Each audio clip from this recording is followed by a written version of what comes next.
Hey gang, welcome back to Jade's Garage. Today's video is a continuation of the headliner install that I have two videos on previously. I have the first video where I went over the bows and what you need to do to prep everything to get it into the car. The second video, I put it in the car and I started stretching the material and getting it glued at the front windshield and the rear glass. This video, I think, will be the completion of the process. I will be stretching it to the sides and getting it on the pinch welds around the door openings. I will also install the interior light, the little hooks that hold your coat hangers that to go in the back, and that may be it for now. I did order the sun visors and I haven't put those in yet, and I have not put in the seat belts yet, and that's going to actually help a little bit with some of the wrinkles that you're going to see. So have a look, and I hope this video helps you with your project. Oh, and please hit that thumbs up button. Thanks. Okay, I hope I have enough light going, but what I wanted to show you is there's a seam that runs down. That is your anchor point. Let's say you want to pull on that, because what that does is it stretches both sides equally.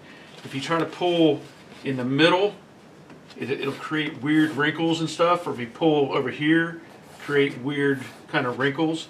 So what I want to do, you know, there's play up here. But I want to stretch this down and get it in place, all while kind of test fitting as I go. You know, it's going to take a little bit of practice, let's say, to get each piece where you want it. So what I might do is stretch this and just put some pinch, you know, the windlays on, just to hold it in place, and then work this back section and see how that looks. Now underneath this, down at the bottom here, you have hooks that are built into the panel. I don't know if you can see those or not. They're like stamped in. That is designed for this to be caught and held onto and kind of lock it in place.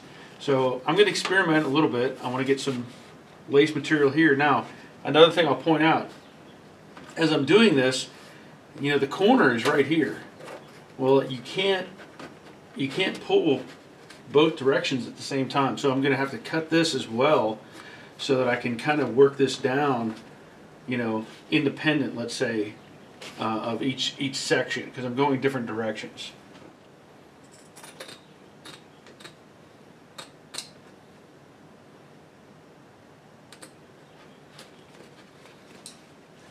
So I cut this up here. I'm going to pull this down and just see if I can kind of get it to stay in place with the windlace piece.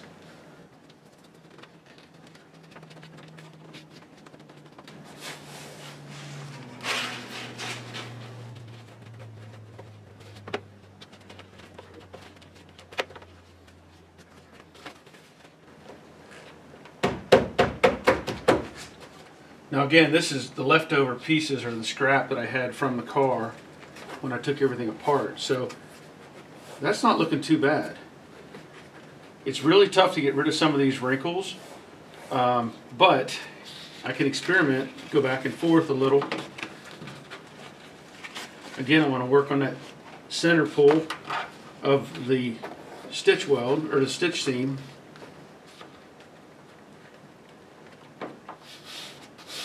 That's actually not bad.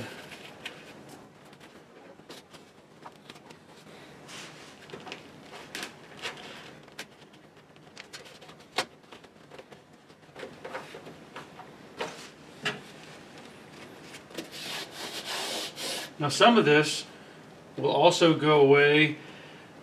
People have done it, I've done it in the past. Take a little hair dryer or a heat gun and kind of gently blow at it, and it'll shrink it a little bit. But that's basically what you're dealing with. So that's not bad. So now I have an idea. I can take a Sharpie, draw a line on the outside here, and get ready to glue the thing, get it in place. So that's what I'm going to do. I'm going to mark it, take it apart, add glue, put it back together. So I put the glue on, and what I want to do is get this seam stretched. Get that wrapped around. Get some of this windlace on. Yeah, that looks pretty good. You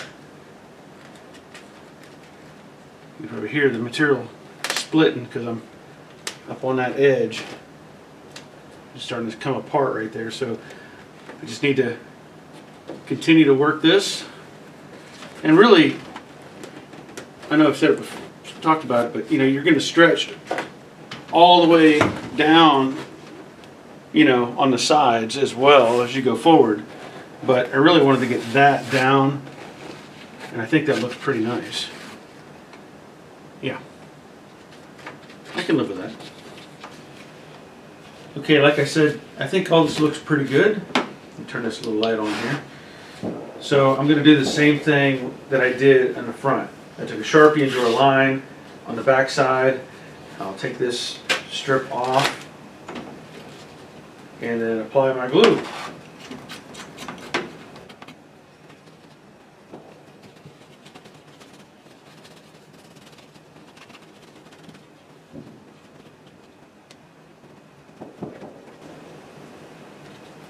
And my light just died.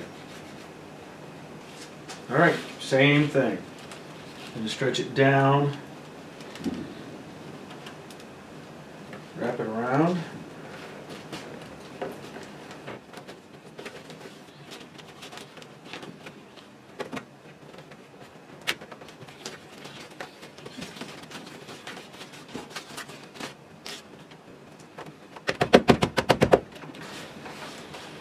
Very nice. Oh yeah. Now you could put some glue down here at the bottom where these little hooks are. Probably won't hurt, but once I stretch that and get that, yep, get that hooked on, it's pretty much done for the sail panel. I'm liking that. Just gonna put some glue back there anyway. See how it goes.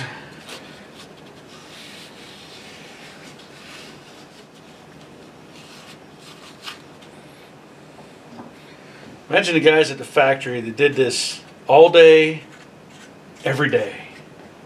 How fast they had to be to make this work and look decent. I gotta say, I'm pretty happy with how this is looking. Let that dry a minute. Alright. Now the only conflict I see is where this joins the packing shelf. So I think what I'll have to do is cut this slight angle there.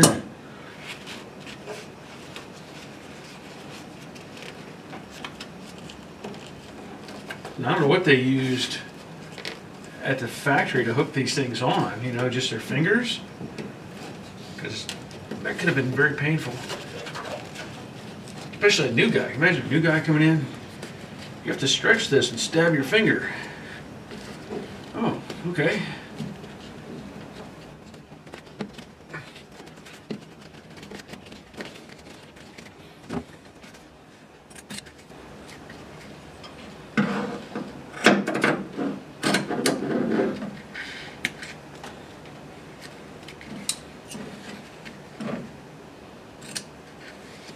Now, of course, the trim piece will come in right there and overlap this, so just got to be careful you don't cut too high on this the clip here.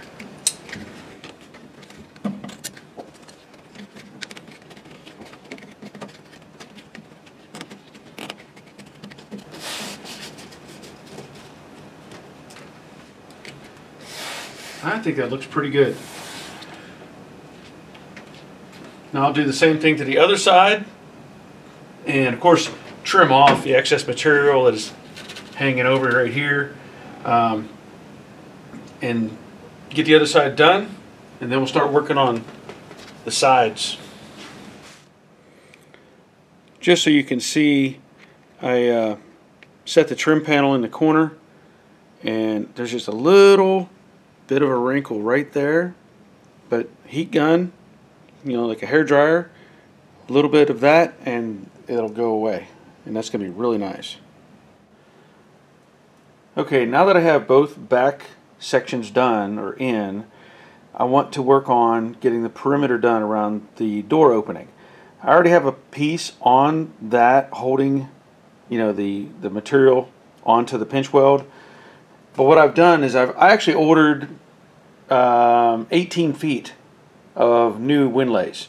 That's more than you need. That's a lot more than you need. But I wanted to have extra just in case I wanted to do some more, you know, have extra pieces that I could cut off. So you've already seen the glue and all that process. All I'm going to do right here is I'm going to stretch this as much as I can. I'm going to start with the windlace, the new piece, all the way down here in the corner. And basically I'm going to remove this piece and work my way up, re-glue this edge because it just needs to be pulled back. And then I'm going to start working on getting this overlap at the top done. And really it's just a matter of being consistent with that as I go. Now again, keep in mind, we've got some screws up here where the little hanger's going to go. You've got to find or locate where your seat belts are going to go. Okay, so there's that one.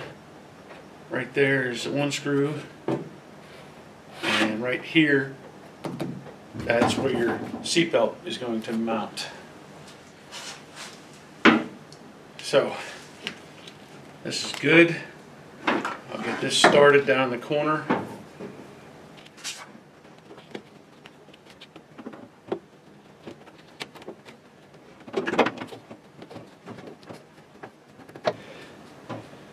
Now again, I'm just going to add a little bit of glue up here on this top section because it's a little off, but it's not going to go anywhere. So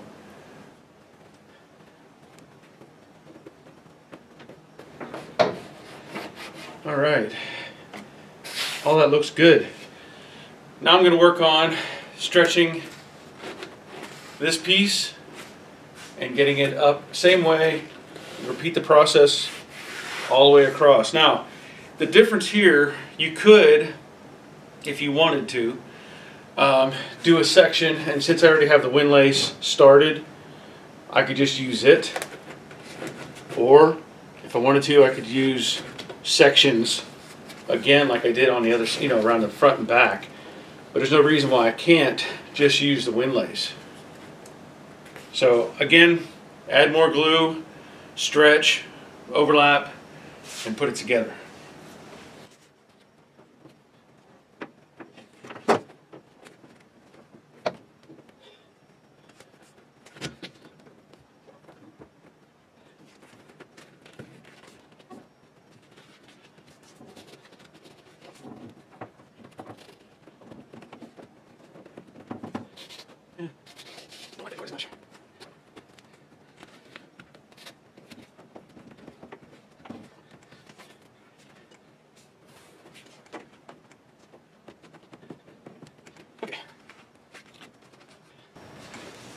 Now I have to work my way towards the front a little more. As you can see, I've already cut some fabric there. The reason for that is you can't stretch it into that corner at the top. You know, you can already see there's a gap here in between the cuts. So when I bring this up, it allows me to kind of pull it around without having to fight with it so much. Now you can also cut slits along this edge here, and it may help a little bit with the process, but I don't think it does a lot, you know. But again, I have to work this around, and this corner is going to be tricky. You got to get it. Let me take that piece off. Got to get it just right in the process. Now, of course, your visor will be attached right here. So that's going to help take up some of the slack. You can see there, if I push up on that where that visor goes. So same idea, glue, stretch, and push up into place.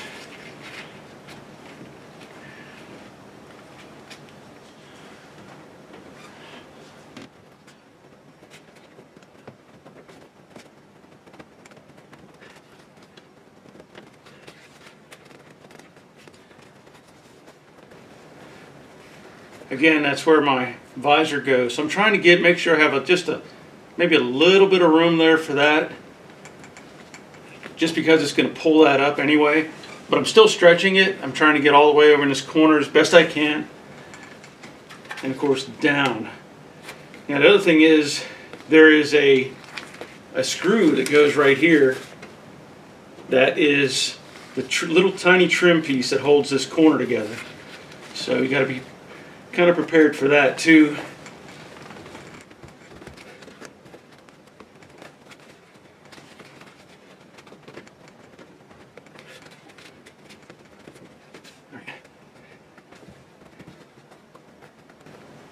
The visor will take up some of that. You can still play with this front just a little.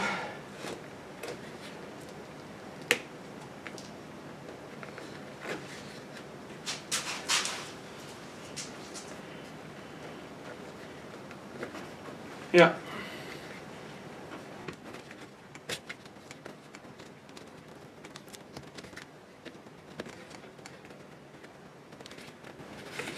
And again, like I said, this little piece here is going to help hold that in its final place as well. So keep that in mind. I think it works pretty good.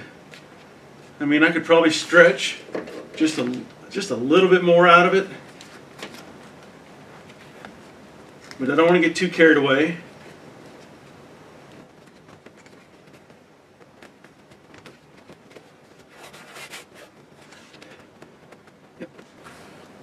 It's actually maybe a little tight right there. Let that relax just a little more.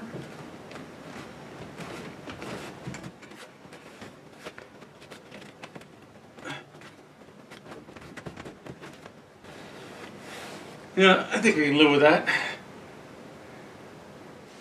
Okay, so the plan here is I want to get this little trim piece, this little thing, in place. So what I've done is I've taken a pick and I've located where the hole is so that I can go right to it. What I plan to do is get this in place and then trim off underneath it the part that I don't need. And I think I have actually the wrong screw, but this is the screw that was in it when I took it apart, and it's instead of being a countersunk, it's a button head, so I may have to replace that later. But again,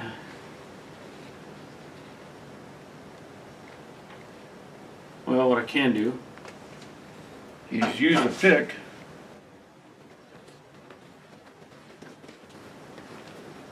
and get it right where I want it.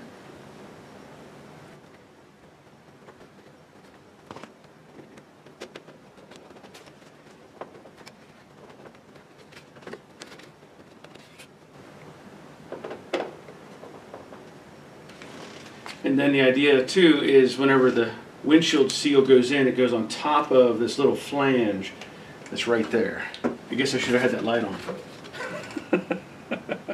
Anyway, so there it is. Now I want to take a razor blade and cut right just underneath that to eliminate the excess.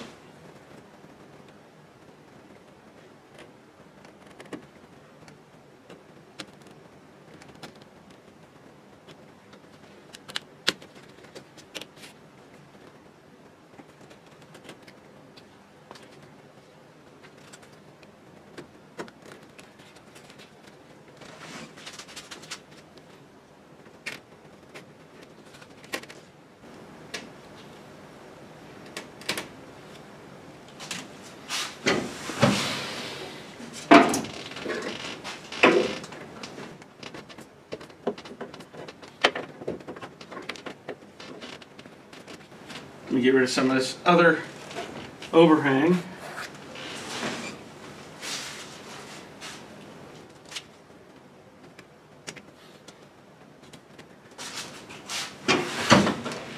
And then, like I said, you have your visor.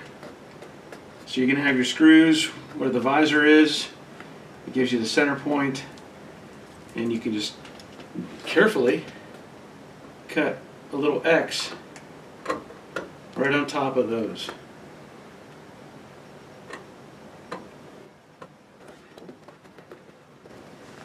And then, if you don't lose your screwdriver, you should be able to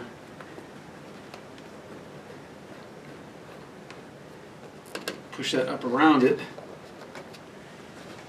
There it is. So there's one of my screws.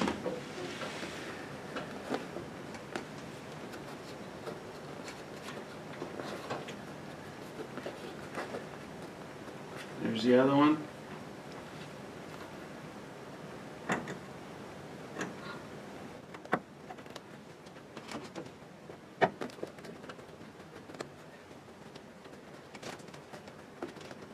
And that's the third one right there.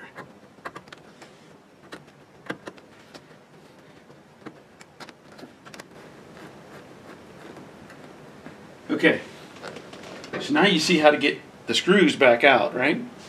So there should be a center hole, you know, for the visor that it's going to go up into. I don't think I'm going to be using these. The chrome is pretty crusty looking. I might try to clean them up just to see if it'll clean up, but odds are I'm going to replace these completely. But, you know, you can see it fitting in place. And I'll make that other hole later. So the same thing for the other locations. You know, there's two screws right here, and probably just set that at your frame, but that's for the center clip, and then of course the visor, or the light. So I can show you that as well. But I think this looks pretty good. Now when I get this piece in here, all this tightens up a bit more and takes care of the bulk of it. Okay, so I'm going to open up where the dome light goes. As you know, this is a pretty good sized housing, you know, and you have to make the hole in the center, of course, for the light. But for now I just want to cut where the screws are, expose those.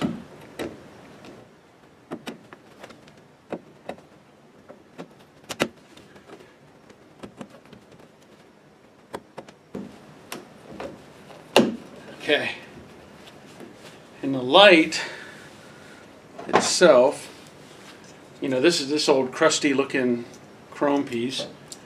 You know, it went basically right there. So what you can do is use it as a guide to give you an idea. Now, an easy thing would probably be to take an X-Acto knife and cut the hole. I don't think I have one handy, so I'm just going to kind of make some cuts. And of course the light is still in the hole, so I may end up trimming more as I go to get the light out and exposed, but at least I have an idea of where I need to be. And of course I don't want to cut the wires, nothing like that.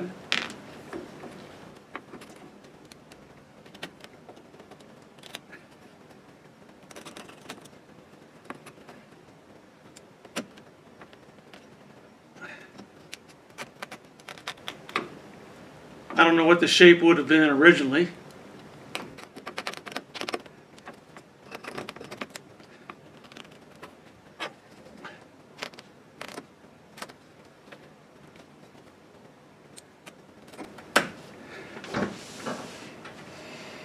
It's hard on the neck, leaning back over the seat. Just to verify where I'm at, I can take a little bit more off of this back edge here. There. Just like that. Now I'm replacing that with a Dennis Carpenter. I think I've said Dan Carpenter in the past, so I'm replacing it with a Dennis Carpenter chrome bezel, and also a more clear lens.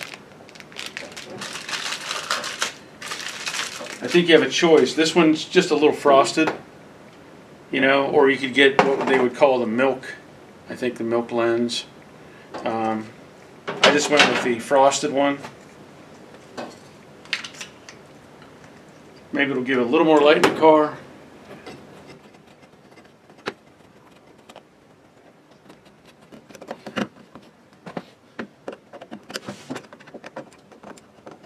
There it is.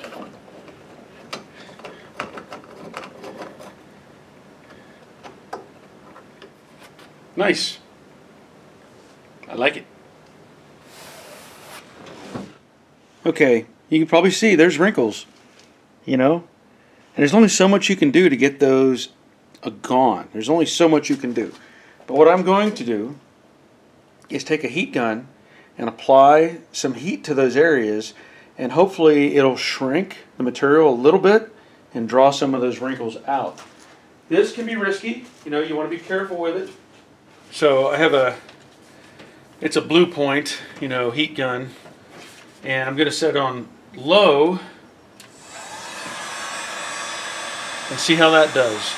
That's probably more heat than a hair dryer, but I'm just going to add a little heat.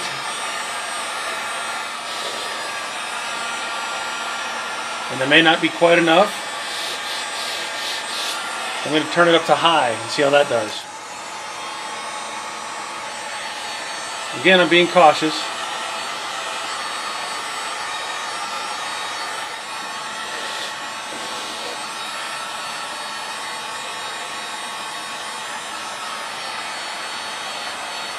And if I end up with wrinkles, I end up with wrinkles. I'm not worried about it. I'm not building a show car like I said. I'm happy to have a headliner back in it, honestly.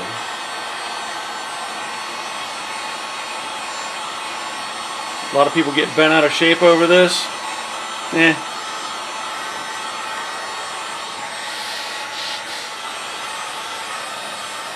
So anyway, use caution.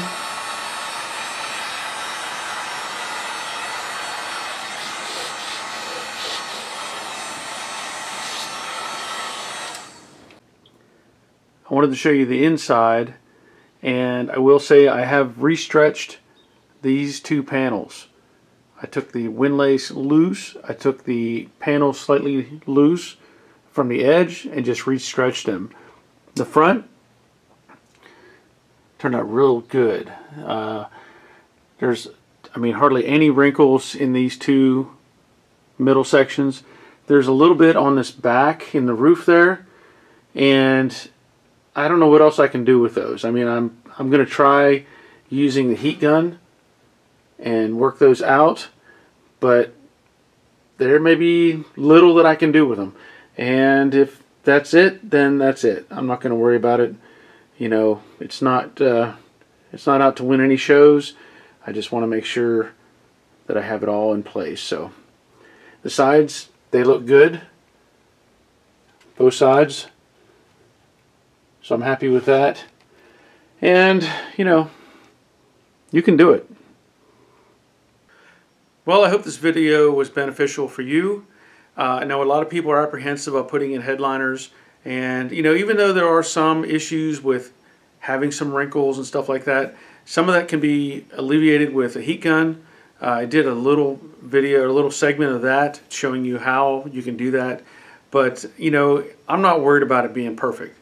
I'm just happy to have the headliner in the car and continue on with the build process. So thank you for watching. Thank you for subscribing. Thanks to my patrons who are supporting me on this channel. If you want to be a patron and help out, there's a link in the description below, and every little bit helps, and I appreciate everybody in that effort. So until next time, take care of yourselves. See ya.